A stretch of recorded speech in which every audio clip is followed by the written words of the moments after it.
어마어마한 위세. 뭐 정예병도 아니었고 걸음아 나 살려라 그러고 그냥 다 나와. 몰살시키자. 7개의 나라로 갈라져 싸우던 중국의 전국시대. 그 혼란기를 종식시킨 인물은 바로 최초의 황제 진시황이었다. 그가 죽자 멸망했던 육국의 땅에서는 호걸들이 군웅할거하여 중원을 노리는 혼란기가 시작되었다. 그때 이름을 날린 호걸 중에는 항우와 유방이 있었다. 항우와 유방은 진나라의 수도인 함양을 먼저 점령하는 사람이 군주가 되기로 약속했지만 항우는 유방이 먼저 함양에 이르렀음에도 약속을 지키지 않았다. 강력한 항우에게 대항하기 힘들었던 유방은 그에게 굴복하고 항우는 유방에게 변방 산골짜기인 파촉 땅을 영지로 내린다. 그런데 힘없이 파촉으로 들어가는 유방의 한나라군에게 장차 중국사 최고의 명장이라 불릴 한신이라는 남자가 따라붙었다. 네, 드디어 이제 아시아로 저희가 진출을 하게 됩니다. 네. 처음으로 이제 중국 땅에서 벌어진 그 고대 전투를 여러분께 소개를 해드릴 텐데, 이 초한지는 혹시 당연히 들어는 보셨죠? 당연히 들어는 봤죠. 그 네. 초나라랑 한나라의 그렇죠. 싸움이잖아요. 네. 근데 오늘은 또 정형전투라고 들었는데 정형전투는 전 좀 처음 들어보거든요. 그러니까 저도 뭐 초한지를 보긴 했는데 보통 네네. 이제 초한지는 항우 유방의 그 싸움, 네네. 요걸 이제 많이들 얘기하시는데, 오늘은 한신 그리고 또 누가 싸우는지 정확히 잘 모르겠습니다. 정형전투? 네. 어디서 누구랑 누가 싸운 겁니까 이게? 정형관이라는 곳에서 정형관. 예, 한신 장군이 이끄는 약 3만의 병력과 네. 네. 조나라의 진여가 이끄는 네. 약 30만의 대군과 싸워서 한신이 이기는 그러한 전투를 우리가 네. 오늘 한번 얘기를 해볼까 해요. 한신은 뭐 저희가 많이 들어봤던, 한신이면 거의 뭐 왕급으로 아마 갔던 그 사람인 것 같은데, 한신과 네네. 그다음에 진여. 진여. 네. 진여는 약간 좀 인지도 면에서 좀 떨어지는 사람인 것 같은데. 진여는 한신한테 진 사람으로 유명한 거죠. 그러니까. 진 걸로 유명하군요. 10대 1로 박살난 왕으로 유명한 거죠? 그렇습니까? 한신이 저 유방 밑에 있던 장군인가요? 유방 밑에 있던 장군입니다. 그래서 유방과 뜻을 같이 해가지고 네. 항우의 직권을 저항해서, 유방은 그러니까 그 왕권이 네. 확립이 돼야 네. 천하가 태평하다는 그런 생각을 갖고 있었고요. 항우는 그와 반대로 각자가 이렇게 지내는 것이 이게 맞다. 그런데 그 중에서 내가 대빵을 하는 게 맞다. 이런 생각을 했던 것이고, 네. 그래서 항우의 어떤 정책들이 굉장히 일방적이고 네. 그 강권을 했기 때문에 네.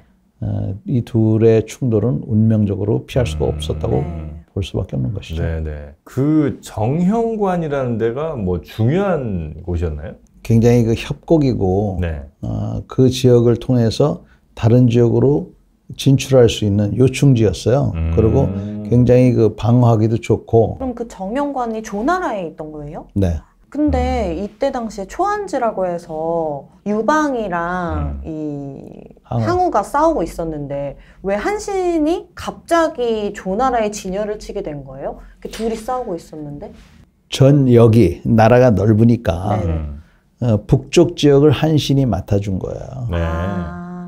그래서 이쪽에서도 싸우고 있었지만 결정적인 전투를 한신이 그 당시에 하게 된 것이고, 정형관이라는 곳에서 거기서 승리함으로써 기세를 확보하고 이제 북쪽 진영을 같이 이렇게 하면서 좀 항우를 이렇게 밀어낸 거군요. 네, 같이. 거기서 결전을 이제 한 것이죠. 네. 근데 3만호로 간 건 좀 심했다. 그렇게 병력이 그때 많이 부족했었나 봐요. 네, 병력도 부족했고 준비도 좀 부족했던 그런 상황이었어요. 네. 그러니까 모든 조건이 그렇게 좋은 조건이 아니었어요. 네. 그런 좋은 조건이 아니었음에도 이겼기 때문에 이 전투가 우리한테 의미가 있고 과연 어떤 의미가 있는지를 네. 볼 만한 가치가 있는 것이죠. 조나라를 상대하는 한신의 상황은 좋지 않았다. 그의 한나라군은 3만여 명 정도로 조나라의 20만 대군에 비할 바가 아니었고 그렇다고 훈련이 잘 된 정예군도 아니었다. 유방은 한신의 부대 중 정예병들을 미리 차출해 항우의 초나라군과 싸우게 했던 것. 한신은 훈련이 되지 않은 오합지졸의 군대를 데리고 적국을 정복하라는 어처구니 없는 임무를 부여받은 것이었다. 그 때문에 한신은 조나라가 이좌거의 계책을 쓰지 않는다는 첩보를 듣고 매우 기뻐했다. 이좌거의 말처럼 성 안에서 지키기만 했다면 한신에게는 이길 수 있는 방법이 없었기 때문이다. 한나라군을 만만하게 보고 정면 공격을 나선 진열을 보고 한신은 이미 승리의 시나리오를 그리고 있었다. 자, 그러면 본격적으로 이 전투가 시작을 좀 해야 되는데 네. 일단은 한신의 군대가 아까 몇 만이라고 그랬죠? 3만. 네, 3만이고 조나라는 한 20만 정도 네, 된다고 네, 네. 예, 말씀 좀 드리지 않았습니까? 그래서 과연 그 당시 병사들은 네. 또 어떤 생각을 했을지 그때 당시 또 병사들의 일기가 또 입수를 했군요. 입수를 또 저희가 했습니다. 네. 그래서 한나라군의 장교가 네. 직접 쓴 수양록을 저희가 네. 또 입수했는데 그걸 한번 제가 전해드리도록 하겠습니다. 네. 때는 10월 10일입니다. 쌍십절이죠. 네. 강을 뒤에 두고 진을 치지 말라는 건 개나 소나 다 알고 있는 것이다. 나와 부대원들이 몇 번이나 장군님께 건의를 했건만 이건 씨알도 안 먹힌다. 우리 물고기밥 만들려고 작정을 한 건가? 가뜩이나 없는 병력을 왜 또 나누는지 정말 이해가 안 된다. 똘똘 뭉쳐도 모자랄 판에 한신 장군은 정말 이 자격 미달이다. 몇 번 잘 좀 싸우나 했더니 이거 미천다 드러나는 것 같다. 젊었을 때 양아치 가랑이 밑을 기어갔다던 멍청이가 뭐 어디 가겠나? 이럴 줄 알면 수영이라도 좀 배워놓을 걸. 그러니까 이제 이른바 배수진이라고 하죠. 네네. 뒤에 물을 두고 네. 싸우면 어떻게 되겠어요? 이게 밀리면서 물 쪽으로 빠지니까 절대 등지고 싸우지 않는 걸로 알고 있는데 그 당시에 한신은 이런 거를 한 거잖아요. 네, 배수진. 요거는 이제 거의 그냥 목숨 걸고 싸우는 거죠. 마지막에. 그렇죠. 우리가 이런 전사를 공부해 보면 네. 유사한 상황에서 유사한 조치들을 하는 걸 볼 수가 있어요. 나중에 우리가 한번 보겠지만 네. 한신의 3만 병력은 그렇게 뭐 정예병도 아니었고 네. 네. 특히 문제가 되는 것은 폐색이 짙었다는 겁니다. 우리가 내일 과연 이길 수 있겠느냐. 적은 우리보다 숫자도 많고 이런 상황에서 네네. 우리가 붙으면 질 텐데 네. 이거 어떻게 하면 좋겠느냐. 우리가 어쩌다 여기까지 왔지. 이런 분위기였단 말입니다. 이런 분위기에서 이걸 어떻게 반전을 시키냐는 거죠. 네. 2500년 전에 네. 이 한신이라는 사람이 우리에게 그 답을 보여줍니다. 죽었다고 생각하고 하여간 싸운다는 거예요. 그래서 본인이 일단 그래 나는 죽었다. 어차피 죽어봤자 하여간 본전이다. 이런 확실한 생각을 가지고 있었고 폐색이 짙은 삼만에게도 그러한 똑같은 메시지를 전하기 위해서 배수의 진을 친 겁니다. 너희들 여기서 물러나 봤자 죽음밖에 없다. 갈 데가 없다. 그래 놓고는 어떻게 했느냐. 네. 자기가 엄청난 용기를 보였죠. 한신이 먼저 공격을 했고 공격을 해서 적을 갖다가 승기를 어느 정도 잡으니까. 그러니까 처음에 공격했을 때 네네. 부하들이 보고 있었을 거 아니에요. 저 사람 어떻게 되나. 네. 거기서 죽었으면 다들 주랭랑하고 주랭랑 치다가 이제 다 죽는 건데 지지 않았단 말이에요. 좀 3만으로 20만을 했는데도 좀 이게 좀 잘 싸웠군요. 그래서 처음에 버텨내서 네네. 했기 때문에 그걸 보고 이제 용기를 얻은 거지. 그래서 우리도 싸우면 찬스가 있다. 이런 걸 준 거예요. 그래서 우리한테 지금 시사하는 바도 그런 거예요. 모든 상황이 지금 최악이다. 네. 최악이다 할 때는 포기할 수도 있지만 네네. 포기하지 않고 그래 죽더라도 네. 한다. 네. 그리고 니들은 지면 너희는 죽는 거야. 나 잘 봐.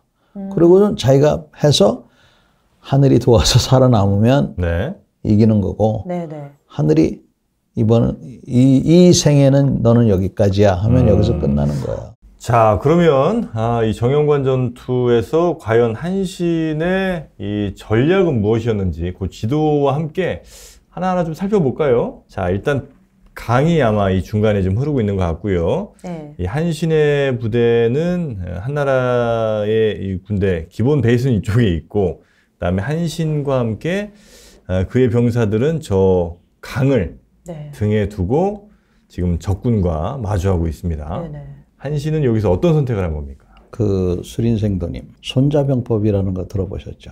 네. 손자의 병법 중에서 생각나시는 게 하나라도 있으신가요 혹시? 아마 정 선생님은 있으시죠? 36개, 네. 36개가 나오죠. 네. 36개는 이제 도망가는 거고. 네. 그리고 이제 주랭랑. 네, 아니야. 36개? 손자병법하고 36개하고는 틀린 그건 거고요. 다릅니까? 다른 거예요? 다른 거고. 아. 오. 왜 우리 손자병법 하면 네. 늘 얘기하는 게 뭐 적을 알고 나를 알면 백전불태. 백전백승이 아니라 백전불패. 100번 싸워도 위태롭지 않다. 불태. 태. 불태. 위태롭지 않다. 위태롭지 그렇죠. 않다. 이런 뜻이거든요. 네. 36개 이건 또 다른 거군요. 네, 다른 거예요. 손자병법의 이제 가장 유명한 하나의 원칙인데 네. 많은 사람들은 적을 알아야 된다는 거에 이제 초점을 맞춰요. 네. 적을 아는 거 이전에 네. 많은 경우 자기 자신을 모르는 경우가 더 많아요.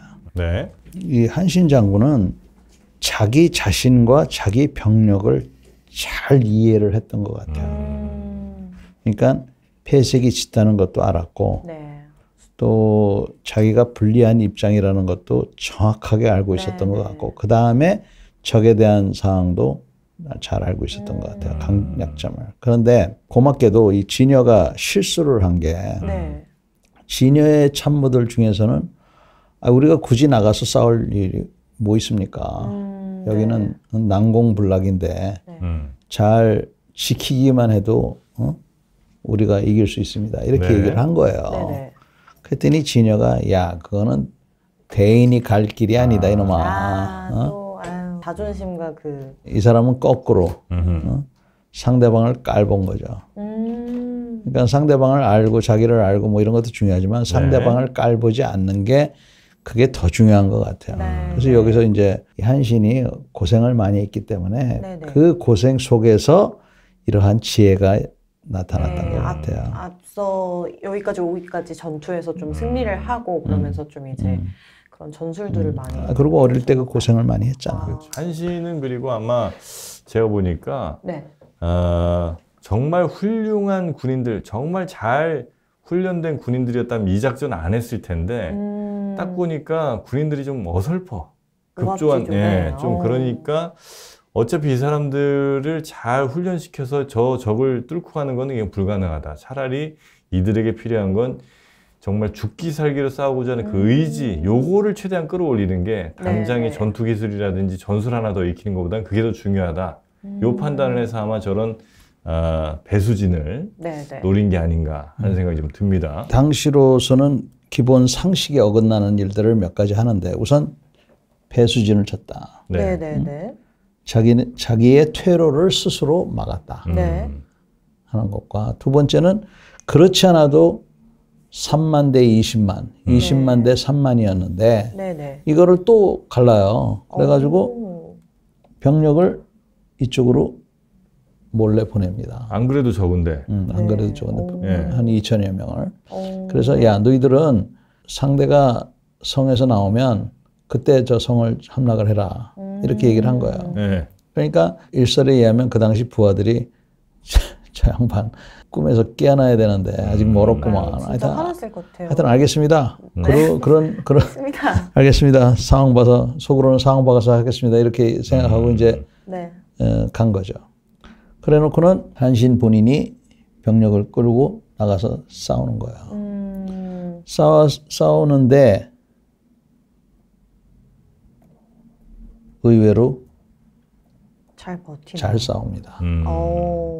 배수진의 역할인가요? 용맹스럽게. 한신은 워낙 뭐 백전노장이니까 또. 네네. 여기서 이 사람이 네. 네네. 용감하게 싸웠다는 거예요. 음흠. 용감하게 싸우면 여기 구경하고 있는 부하들이 뭐라고 생각하냐면 질 줄 알았거든요. 네네. 저 사람이 기가 쓰러지자마자 걸음아 나 살려라 그러고 하여튼 무기 다 버리고 강을 건너야 되니까 네네. 도망가려고 마음을 먹고 있었는데 네네.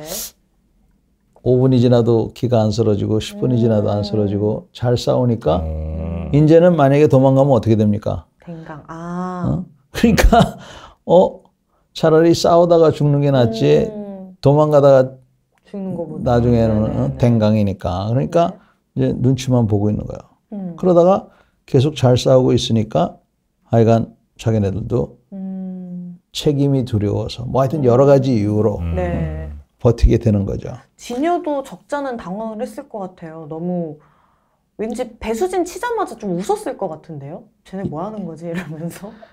자기가 질 거라고는 상상도 못 했겠지. 근데 여기서 생각 외로 잘 싸우니까 그런 게 좀 또 위축되고 그럴 때도 있지 않아요? 약이 올랐겠죠. 약이 올랐구나. 저것 봐라 하고. 이것들이 이러면서. 그런데 마침 그런 생각을 하고 있는데 뒤로 물러난 거예요. 한신이. 네. 그러니까 역시 까불기는 지가 어떻게 까불. 그러고 이제 쫓아간 거지. 다 그냥 다 나와. 몰살시키자.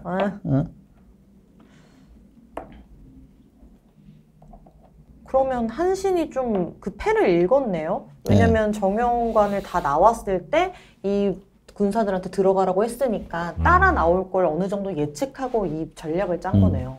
그래서 이렇게 쫓아가고 있는데 뿅 하고 들어갔네.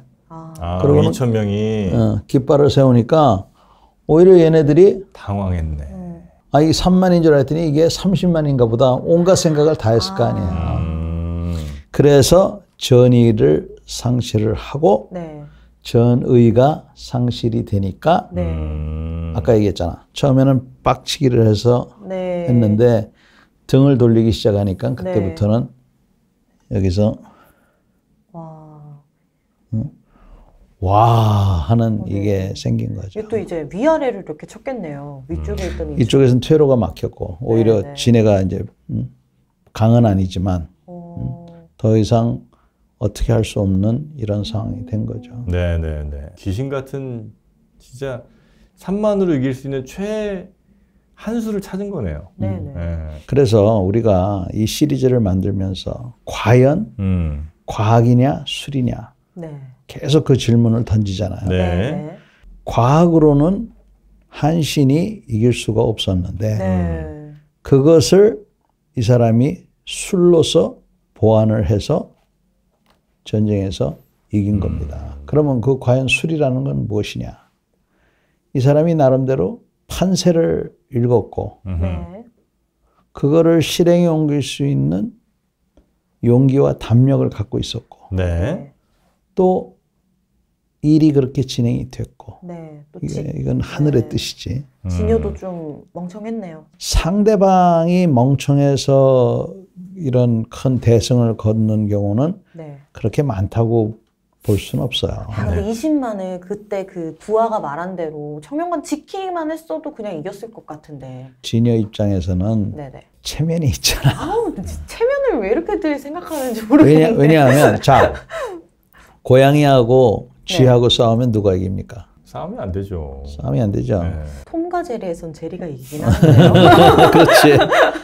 고양이가 이기는데 네. 고양이가 이기고 나서도 다른 고양이들이 야 임마 넌 평소에 어떻게 행동을 했길래 쥐가 달려드냐 이런 소리를 듣잖아요. 그렇죠, 그렇죠. 그게 굉장히 중요해요. 네네. 한 번 그런 상처를 받으면 모든 고양이들의 공격 대상이 돼. 네네네. 그러니까 아무리 자기가 유리한 위치에 있고 하더라도 올라가는 것도 중요하지만 그걸 지키는 게 더 힘들어요. 네. 그래서 이 전투를 보면 하여간 한신 장군이 이겼고 네. 진여는 한신한테 진 사람으로서 영원히 기억되지만 그렇다고 우리가 진여가 멍청했거나 이렇게 해서는 안 된다.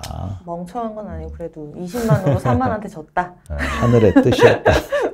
그리고 워낙 이제 뭐 그때 당시에는 그런 주의 평판이라든지 뭐 이게 또 훨씬 더 지금보다 중요했을 뭐 그런 시기일 수도 있으니까. 근데 이제 보면 한신이 굉장히 중요하게 생각했던 것 중에 하나가 이 군사들, 자기 병사들의 사기였던 것 같은데, 현대 군대에서도 뭐 역시 현역에 또 계셨었으니까 그 군인들의 사기를 유지하는 이게 굉장히 또 중요한 일 아니겠습니까? 어떤 방법으로 사기 유지합니까? 뭐 저희 때는 뭐 이렇게 막 뭐 맛있는 거 좀 사주시고 뭐 이랬던 것 같긴 한데 뭐 어떤 방법들이 좀 있습니까? 군인들. 사기를 유지하는 데는 기본적으로 세 가지가 있어요. 네. 첫째는 잘 먹이고, 둘째는 잘 입히고, 셋째는 잘 재우는 거예요. 의식주 가장 기본적인 세 가지가 충족되면 사기는 올라간다. 그래요. 아니 이게 기본이에요, 기본. 기본인데 이 기본을 못하는 경우가 굉장히 많아요. 네, 전쟁이다 보니 그럴 수밖에 없을 것 같아요. 전쟁이다 보니 그럴 수밖에 없는 건 괜찮아. 근데 평상시에 그런 게 안 돼 있으면 전쟁과 같은 위기 시에 병력들이 사기가 높을 수가 없어요. 그리고 가장 좋은 거는 계속 이기는 게 사기를 유지하는 것이죠. 저 자신감을 얻게 되니까. 그래서 잘 먹이고 잘 입히고 잘 재우는 거. 네. 이게 쉬운 것 같지만 여기에 담겨져 있는 여러 가지 이제가 있는데 어떤 사람들은 그냥 계속 훈련만 시키는 게 이게 좋다고 생각하는데 그렇지 않아요. 적당히 하루에 8시간 잠도 재우고 자유시간도 좀 주고 훈련할 땐 또 강하게 훈련하고 먹더라도 가끔씩은 좀 햄버거도 좀 먹어야 되고 고기도 좀 먹고 좀 이렇게 다양하게 좀 먹게 하고 뭐 이런 것들이 필요하고 입히는 거는 단순히 옷뿐만 아니라 장비가 좋아야 돼요. 그래서 이때 그 중국 대륙에서 갖고 있었던 무기 중에 독특한 게 석궁이에요. 석궁? 그러니까 총처럼 생긴 화살. 그 다음에 연발로 쏘는 활. 이런 것들이 이게 지금 로마 시대하고 비슷한 때거든요. 근데 로마 시대에는 그런 게 없었어요. 그러나 이 중국 사람들은 그런 것들을 갖고 있었고 과학적으로 훨씬 더 발전이 돼 있었고 특히 이때 좀 두드러진 거는 이 사람들이 말을 탈 때 발차라고 하는 게 있는데 말 타고 할 때 이렇게 짚고 올라가는 거 있죠. 그게 굉장히 중요해요. 알렉산더 대왕 때나 로마 군대는 그런 발차가 없었어요. 그러니까 말을 탈 때 껑충 뛰어 올라가지고 이렇게 두 손으로 말을 이렇게 잡고 팍 쳐가지고 이렇게 올라탔어.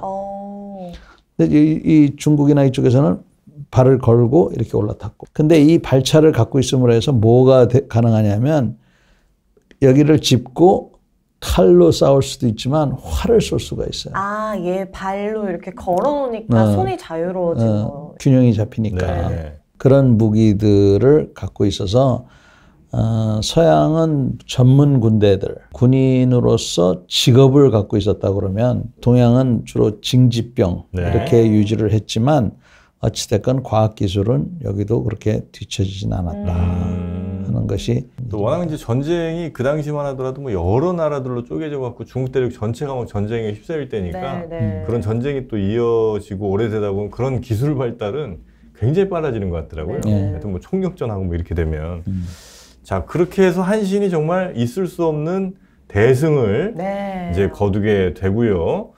그 이후로는 이제 어떻게 진행됩니까? 항우가 더 이상 공세를 취하지 못하고 요 전투가 항우가 기가 확 꺾이는데 굉장히 중요한 전투였군요.